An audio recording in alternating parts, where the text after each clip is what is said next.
Le thème de beaucoup de réflexions dans des différents cours de cette année était lié à un projet de recherche qui s'appelle Different Sensitive Urban Planning, l'idée de penser la ville qui est capable de donner des réponses à beaucoup de besoins, à beaucoup de styles de vie et surtout qui est sensible à ces situations qui sont soumises à des discriminations en général qui sont moins écoutées. Donc les différences de tout type, mais évidemment surtout les différences à risque de discrimination.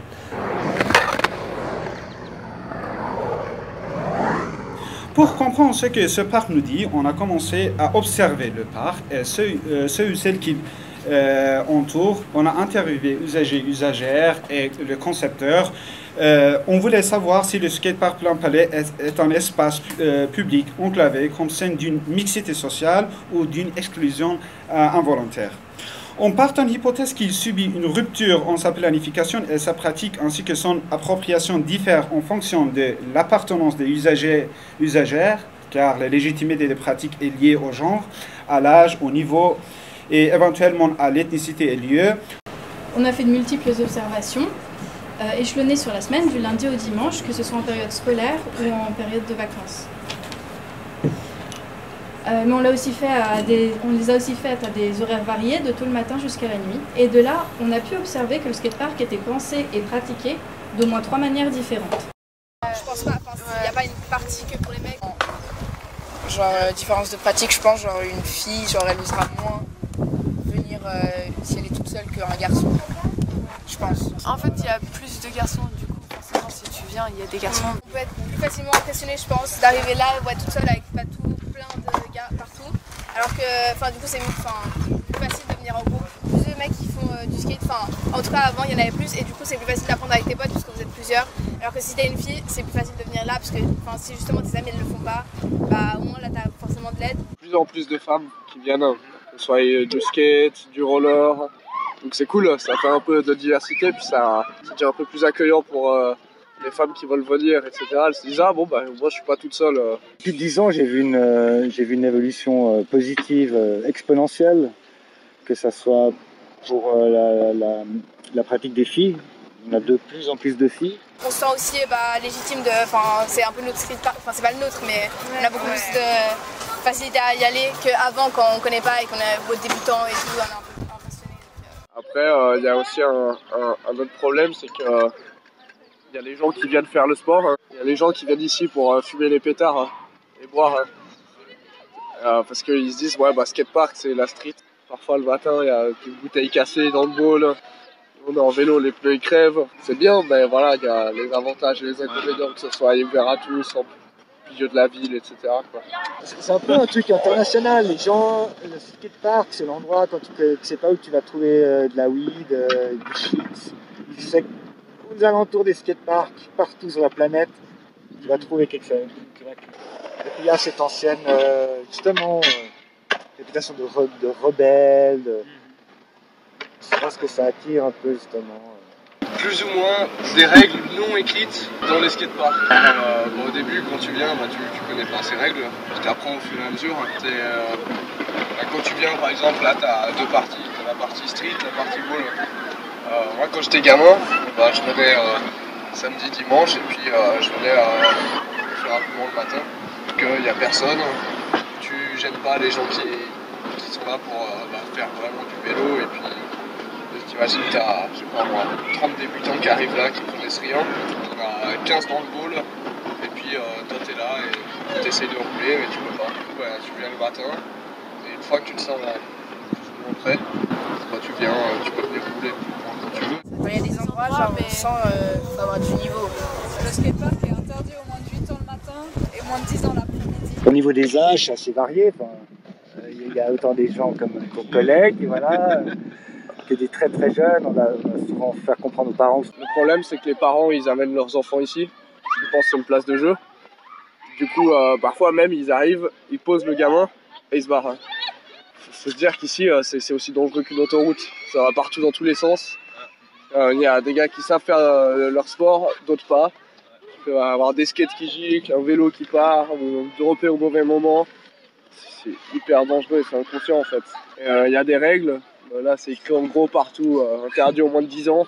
Et il y a toujours les parents qui n'arrivent pas à voir les règles. Et puis au final, s'il se passe quoi que ce soit, ça va être de notre faute parce qu'on est plus grand. C'est compliqué. Pour conclure, c'est que donc, même si les choses évoluent, il y a encore, pour des raisons historiques, sociologiques, clairement une majorité, qu'on pourrait dire masculine et jeune, dans ce skatepark et dans d'autres skateparks d'ailleurs, et donc des minorités, notamment liées au genre et à l'âge. L'accès au lieu et à la pratique n'est donc pas aussi évident pour tout le monde, indépendamment de difficultés techniques. En même temps, si on joue le jeu en quelque sorte, si on connaît, qu'on respecte ce jeu social, ces règles, il semble qu'on y entre et on y reste, quel que soit son genre et ou son âge.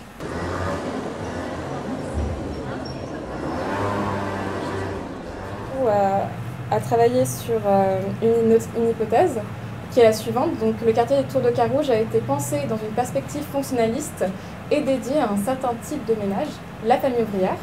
Au fil du temps, les espaces extérieurs sont aménagés afin d'accueillir différents types de ménages, à l'inverse des espaces intérieurs. Donc, afin de vérifier cette hypothèse, on a mis en place une méthodologie variée. On a fait des entretiens semi-directifs, des observations. On a également fait un travail d'archives et d'études également sur d'études des documents qui avaient déjà été produits sur les tours. On dessine très rapidement les tours de Carouge. Il y a effectivement cette disposition à la Le Corbu. C'est l'intégration effectivement d'une mixité dans les rez-de-chaussée à l'étage supérieur et puis aussi sur la partie supérieure du couronnement qui finalement est une terrasse. Voilà, ça c'est aussi l'autre intérêt de l'espace. Il faut partie qu'il n'y ait pas de voitures à proximité des immeubles avec des parkings souterrains qui sont dessous. Et donc où il y a deux accès ou 3 accès au total. Et là, cette ligne ici que vous avez, ce parcours piéton qui effectivement relie différents quartiers, est un intérêt qui fait qu'on a une hiérarchisation des espaces entre l'espace vraiment public et entre les immeubles, un espace plus semi-public ou commun des cages d'escalier. Les tours de Carouge, on voit que, d'ailleurs, en témoigne la grandeur des arbres, il y a eu un soin tout de suite qui a été d'investir l'espace. Ces bâtiments, ils ont été construits pour répondre à une demande forte demande de logement à l'époque. Et puis, la volonté a toujours été de faire de la mixité. Mais le problème, c'est de garder... Il y a 60 ans, je dirais, on a rempli les bâtiments avec tous les gens qui étaient dans Carouge qui cherchaient des logements. Il fallait absolument.